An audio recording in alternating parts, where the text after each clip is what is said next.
الصلاة ويؤتون الزكاة وهم راكعون صلوات بھیجیں محمد.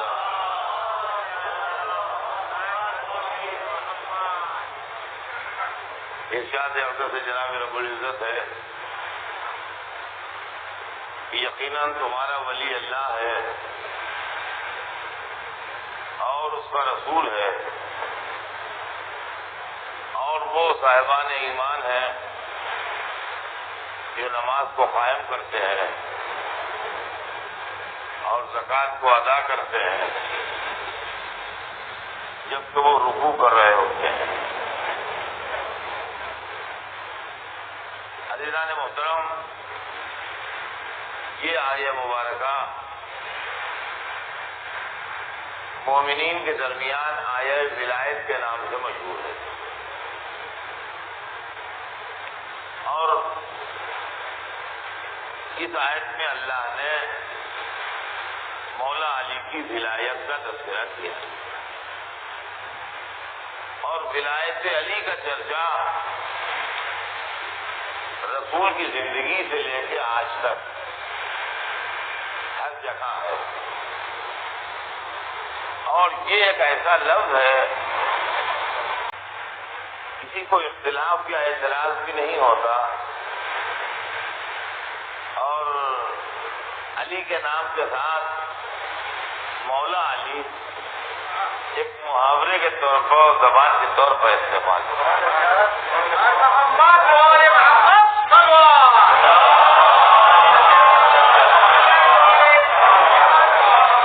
یعنی اللہ نے ایسی ولایت دی کہ لفظ مولا نام نامی کا جز بن گیا. میں آپ کی خدمت میں ان مجلسوں میں کوشش کروں گا کہ مولا علی کی حیات طیبہ کے مختلف گوشوں پر روشنی ڈالوں. اور دوسری بات یہ ہے کہ علی کی ذات اقدس ایک ایسی شخصیت ہے کہ جو انسانوں کے لیے، خلق خدا کے لیے، اللہ کے بندوں کے لیے ایک معجزے کی حیثیت رکھتی ہے. معجزے کے لٹرل اور لفظی ڈکشنری میں جو معنی ہیں کہ وہ چیز جو دوسرے کو عاجز بنا دے. عاجز کا کیا مطلب ہے؟ یعنی جو آپ جو نہ کر سکیں، جو آپ نہ کر سکیں وہ معجزہ ہے. جو ہمارے آپ کے بس میں نہ ہو وہ معجزہ ہے. یہ معجزہ کیوں دیا جاتا ہے؟ یہ معجزہ پیغمبروں کو اس لیے دیا جاتا ہے کہ جب پیغمبر جو شکل و صورت میں ہمارا جیسا ہے، خاندان بھی اس کا معلوم ہے کہ فلاں کا بیٹا ہے، فلاں کا پوتا ہے، فلاں خاندان سے ہے، فلاں گھرانے سے ہے. نبی مان لو نوجوان ہے، بڈھے بڈھے لوگ موجود ہیں، لوگ جو جانتے ہیں کہ ان کے والد کون تھے، ان کا بچپن کہاں گزرا، ان کی جوانی کہاں.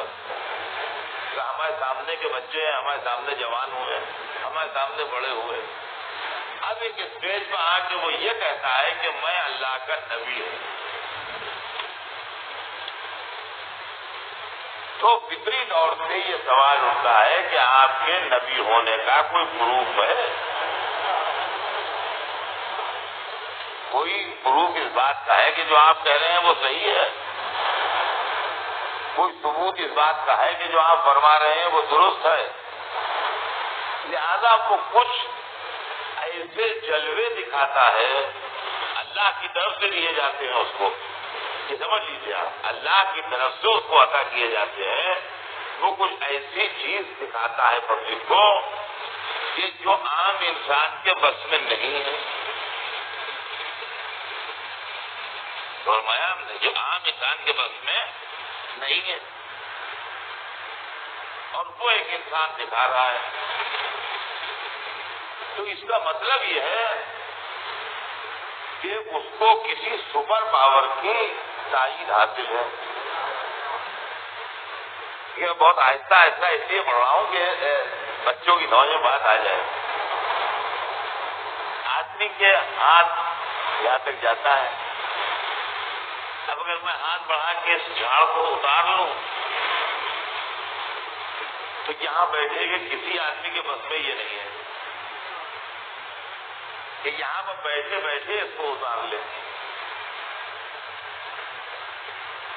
یا میں ہاتھ بھی نہ لگاؤں اس کو اشارہ کروں کہ اترا اتر کے نیچے آ جائے. تو یہ لوگ دیکھ کے حیرت کریں گے کہ صاحب یہ ہمارے کہنے سے تو نہ اترے گا، نہ ہمارے کہنے سے پھر جا کے اپنی جگہ نصب ہو جائے گا. یہ تو اس کے بعد کوئی طاقت ہے. تو یہ معجزہ ہوتا ہے. فرمایا اللہ نے معجزے دیے. جناب موسیٰ کے ہاتھ میں ید بیضا تھا، یعنی جب وہ ہاتھ اپنا یوں کرتے تھے تو اس کے اندر سے ایک روشنی اور چمک نکلتی تھی. عصا جب زمین پر ڈال دیتے تھے تو وہ سانپ بن جاتا تھا، عصا بن جاتا تھا. اسی طرح سے اور بہت سے پیغمبروں کے معجزات تھے. کبھی وہ معجزات اس لیے ظاہر ہوئے کہ ان کے ان دین کی سچائی سمجھانا تھی. کبھی وہ چیزیں اس لیے ظاہر ہوئی کہ اللہ کو ان کی جان بچانا تھی. جیسے جناب ابراہیم آگ میں ڈالے گئے اور زندہ بچ کے نکل آئے، جیسے جناب موسیٰ کے واسطے دریا میں راستے بن گئے، جیسے جناب عیسیٰ کے متعلق قرآن مجید میں ہے کہ اندھے کی آنکھوں پر ہاتھ پھیرا اور اس کی آنکھیں آ گئیں. اور جذام کا مرض جو ہوتا ہے لیپریسی جسے کہتے ہیں، وہ بیمار آیا لاسٹ اسٹیج میں بالکل جو ہوتے ہیں، اور انہوں نے اس کو دعا دی یا اللہ سے دعا کی، وہ ٹھیک ہو گیا. مردے کے پاس گئے اور جا کہا کہ اللہ کی اجازت سے زندہ ہو جا، وہ زندہ ہو گیا. تو یہ تمام چیزیں جو ہیں یہ اس بات کا ثبوت ہے کہ ان کو اللہ نے بھیجا. حضور سرور کائنات نے اشارہ کیا اور جان دو ٹکڑے ہو گیا. یہ معجزہ فرمایا. اور پھر دنیا میں یہ بالکل الگ کی بات ہے، میرے مضمون کی بات نہیں ہے اس وقت، لیکن چونکہ بات آ گئی ہے سبجیکٹ کی اس لیے عرض کر دوں آپ سے کہ دنیا میں جتنے پیغمبروں کے معجزے تھے وہ جس وقت دکھائے گئے اس وقت تو لوگوں نے دیکھے، یا جس تک وہ زندہ رہے اس وقت تک وہ معجزہ رہا. جب وہ دنیا سے چلے گئے تو ان کے ساتھ معجزہ چلا گیا. ہمیں یقین ہے کہ جناب موسیٰ کا عصا اجتہا بنتا تھا، قرآن میں ہے، لیکن آج ہمارے سامنے وہ چیز نہیں ہے. ہمیں یقین ہے کہ ابراہیم آگ سے زندہ نکلے، مگر آج ہمارے سامنے وہ چیز نہیں. ہمیں یقین ہے کہ عیسیٰ کے کہنے سے مردہ زندہ ہو گیا، اس لیے کہ قرآن میں لکھا ہے، اور وہ نبی تھے، اللہ کے معصوم تھے، ان کے کہنے سے مردہ زندہ ہو گیا. لیکن آج ہمارے سامنے کوئی منزل ایسی نہیں ہے کہ ان کا کہ اس وقت کوئی معجزہ ہو تو لائیے. لیکن اللہ نے اپنے حبیب کو جو معجزہ دیا وہ اس وقت بھی موجود ہے اور ہر گھر میں موجود ہے، اور اس کا نام ہے قرآن.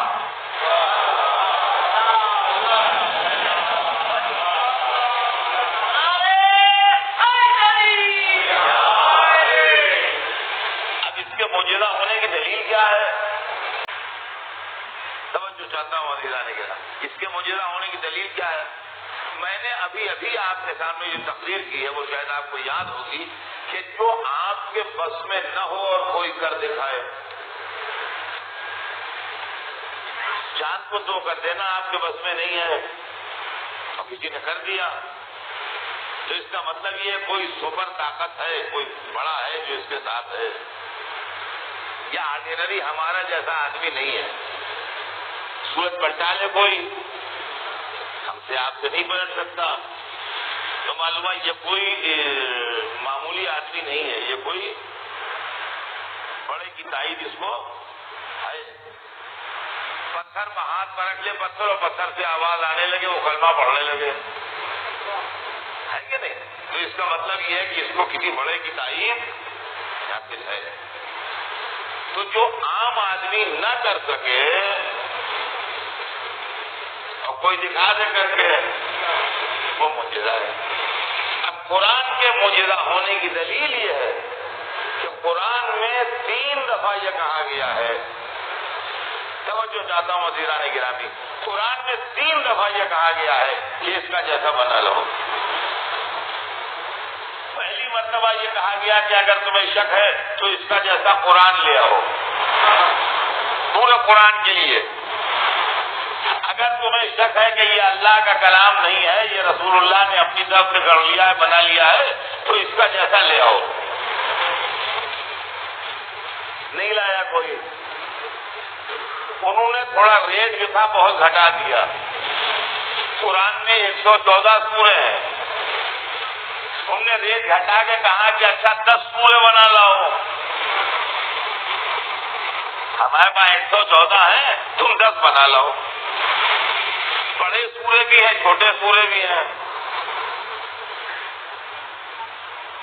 تو یہ بھی نہیں کہا گیا کہ جو بڑے والے ہیں اس سے بڑے بڑے بنا لاؤ.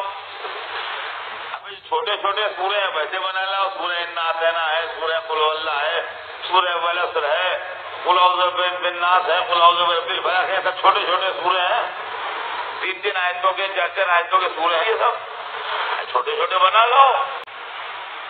10 کی دیگر پوری کرنا ہے، وہ 10 بھی نہیں لائے. آخر میں ان کے غرور کو جو تیسری ٹھوکر ماری گئی وہ اتنی زبردست تھی کہ ان کنتم فی ریب مما نزلنا علی عبدنا فاتوا بسورۃ من مثلہ. اگر تمہیں اب بھی شک ہے جو ہم نے اپنے بندے پر نازل کیا کہ وہ ہمارا کلام نہیں ہے تو ایک سورہ لے آؤ. ایک وہ عرب جن کے قصیدوں کے آگے سجدے ہوتے تھے اور وہ زبان و بیان سے گرویدہ جن کی واہ واہ ہوتی تھی زبان و بیان کے اوپر اور زبان و بیان کے مالک کہے جاتے تھے، ان کی غیرت کو ٹھوکر مار رہا ہے قرآن کہ ایک سورہ بنا لاؤ. اور چھوٹے سے چھوٹا سورہ سورہ انا اعطینہ ہے. اگر انا اعطینہ کا جواب بنا لائے 3 آیتوں کا، ساری دنیا مل کے انا اعطینہ کا جواب بنا لیتی تو اسلام بھی باطل ہو جاتا اور قرآن بھی باطل ہو جاتا. اور تو چیلنج آج بھی موجود ہے اور زبان و ادب جاننے والے آج بھی موجود ہیں اور عربی زبان آج بھی زندہ ہے. یہ بات نہیں تھی کہ رسول کی زندگی میں بنا لاؤ، رسول کے بعد بھی اگر کوئی بنا لائے تو چیلنج ختم ہو جائے گا. لیکن قرآن ابھی تک معجزہ ہے اس لیے کہ انسان میں کوئی ایسا نہیں اٹھا جو قرآن جیسا بنا لے. توجہ چاہتا ہوں عزیزان گرامی.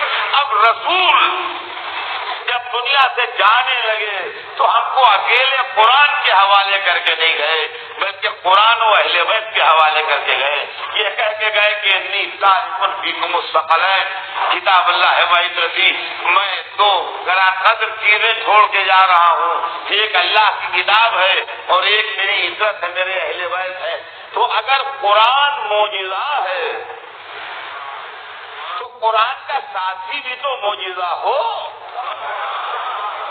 تو اگر قرآن جیسا دوسرا قرآن نہیں بن سکتا تو علی جیسا دوسرا بندہ بھی نہیں مل سکتا.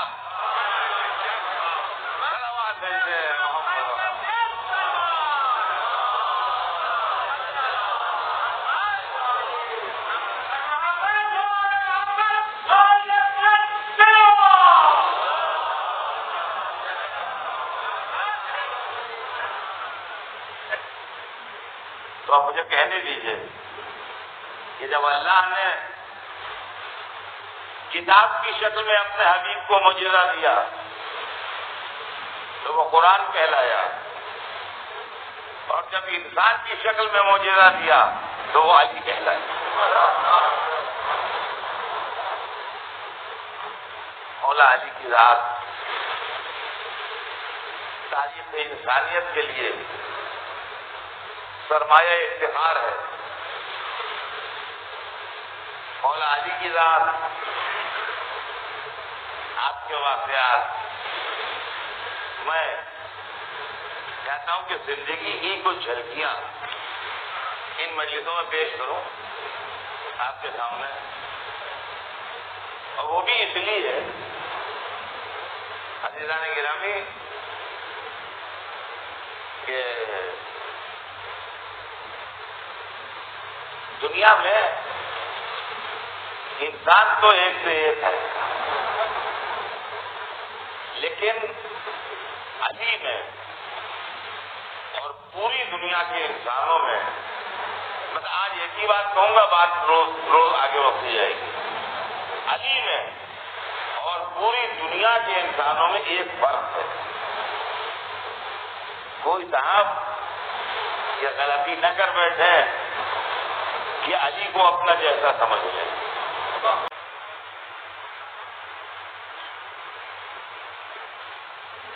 لوگ رسول کو اپنا جیسا کہتے ہیں،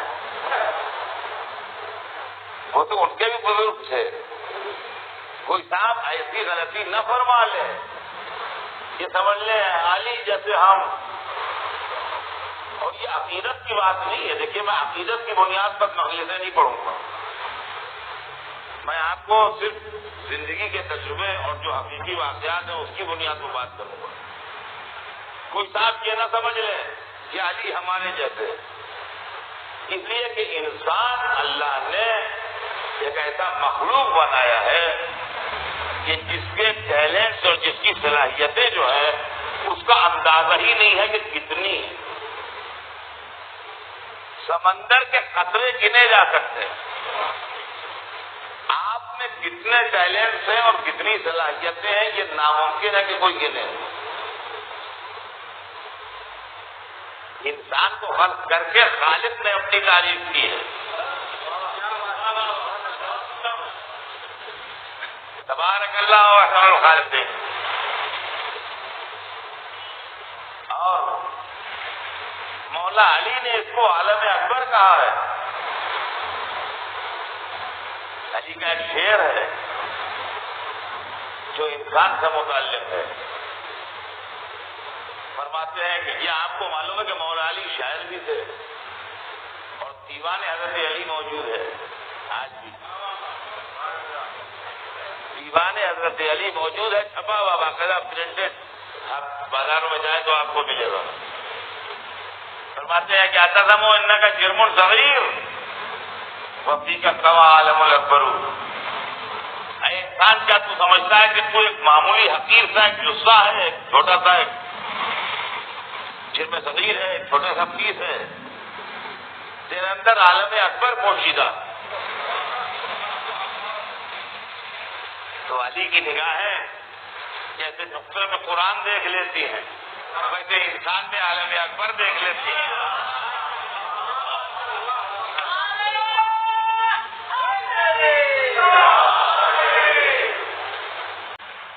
نہ ہم معجزات و کرامات پڑھیں گے جس میں خوش عقیدگی کا الزام لگے، ایک ہیومن بینگ کی حیثیت سے ہم پیش کیے دیتے ہیں مولا علی کو۔ سن لیجیے آپ، تاریخ ہر انسان کی تاریخ پڑھیے جو دنیا کے بڑے بڑے انسان، اللہ نے ہر انسان کے اندر بے انتہا ٹیلنٹ اور بے انتہا صلاحیتیں بھر دی ہیں۔ آپ بہترین سائنٹسٹ ہو سکتے ہیں، آپ بہترین قانون داں ہو سکتے ہیں، آپ بہترین ڈاکٹر ہو سکتے ہیں، آپ بہترین مصور ہو سکتے ہیں، کسی فن میں بھی آپ جائیں اس کے بالکل کلائمیکس تک پہنچ سکتے ہیں۔ اور دنیا میں لوگ ہیں اپنی اپنی فیلڈ کے ماہر ہیں جنہوں نے دنیا میں بڑے بڑے نام کمائے ہیں، بڑی بڑی ایجادیں کی ہیں، بڑے بڑے کارنامے انجام دیے ہیں۔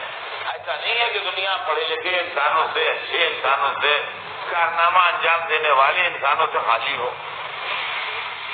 انسان کا رجحان جدھر بھی ہوا اور جس طرف کو چلا اس فیلڈ میں اس نے نام کمایا، لیکن دستور یہ ہے کہ انسان جب ایک فیلڈ میں نام کمانے لگتا ہے اور ایک فن اس کے اندر ڈیولپ ہونے لگتا ہے تو دوسری صلاحیتیں دبنے لگتی ہیں۔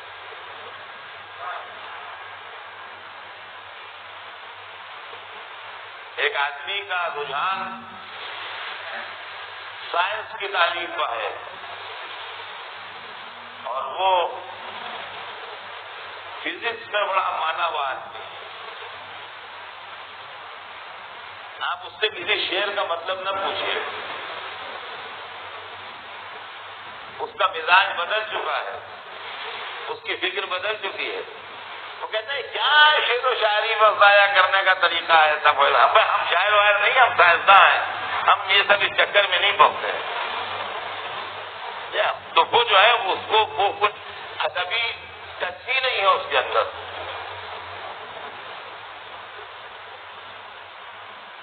اور جو پہلوانی کر رہا ہے اس کو نہ سائنسدانی سے رغبت ہے نہ شاعری سے رغبت ہے. اس کو صرف ہر وقت اپنے مسئلے سے اپنے دست و بازو. آدمی کا پتہ نہیں کدھر کدھر دھیان جا رہا ہے، کدھر ذوق جا رہا ہے. ٹھیک ہے وہ دنیا کا سب سے اچھا ریسلر تو ہو سکتا ہے، لیکن پھر آپ اس کے بعد کوئی کتاب لے کے نہ جائیے سمجھنے کے لیے. علم کے میدان میں وہ کچھ بھی نہیں ہے. اور وہ اسکالر جس کی پوری زندگی کتبخانے میں اور لائبریری میں گزری ہے، اس کو آپ میدان میں لڑنے کے لیے نہ نکالیے. وہ لڑائی جھڑائی کے کام کا آدمی نہیں ہے. آپ اس سے کتابوں کے ریفرنس پوچھیے، وہ بتائے گا.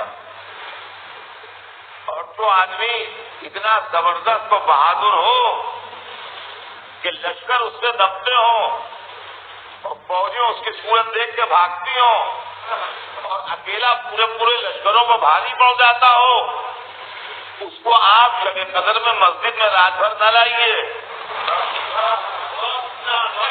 وہ 100 رکعت نماز پڑھنے کے لائق نہیں ہے. یقین مانیے آپ مسجد سے بھاگ جائے گا، چلا جائے گا زبردستی اگر آپ کی جگہ تو. وہ 7 رکعت واجبی پڑھ لے، بہت بڑا احسان ہے.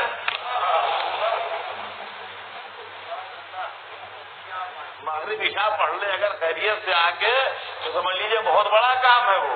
لیکن آپ اس کو رات بھر کہیے کہ ابھی یہاں بیٹھیے گا اور ابھی 100 رکعت نماز ہوگی اور پھر عمل قرآن بھی ہوگا اور پھر نماز شب قدر بھی ہوگی اور پھر دعائے جوشن کبیر بھی ہوگی، وہ بہت ثواب ہے، پڑھ کے جائیے گا. ایسی بات کرتے ہیں آپ. اگر آپ مسجد میں بند کر دیجیے گا تو دروازہ توڑ کے باہر نکل جائے گا، مگر ٹھہرے گا نہیں رات بھر مسجد میں. اور وہ جس کے دل میں ذوق عبادت ڈیولپ ہو گیا ہے، جس کی راتیں یاد خدا میں گزرتی ہیں، دن روزے میں گزرتے ہیں. جو ہم لوگ سال میں 1 دفعہ دعائیں پڑھتے ہیں وہ وظیفے میں اس کے روز ہیں. اور اس کا جسم کثرت عبادت کی وجہ سے کھل گیا ہے. جب لڑائی جھڑائی کا موقع ہو تو اس کو نہ لے جائیے، اس لیے کہ وہ لڑائی جھڑائی کے کام کا آدمی نہیں ہے. ان کو مسجد ہی میں بیٹھا رہنے دیجیے، یہی خیریت ہے. مورچے پر نہ لے جائیے ورنہ لڑیے گا کہ ان کو سنبھالیے گا. ان کو یہیں بیٹھا رہنے دیجیے، ان سے گزارش کیجیے کہ سرکار ہم لڑنے جا رہے ہیں، آپ دعا کیجیے کہ کامیاب بن جائے. ان کو وہاں لے کے نہ جائیے گا ورنہ مصیبت میں پھنس جائیے گا. معلوم ہے انسان کا جب ایک فن اور ایک صلاحیت ڈیولپ ہوتی ہے تو باقی صلاحیتیں جو ہیں وہ خود بخود ختم ہو جاتی ہیں. کیا یہ معجزہ نہیں ہے کہ کسی انسان کی تمام صلاحیتیں ایک ساتھ کلائمیکس پر پہنچ جائیں؟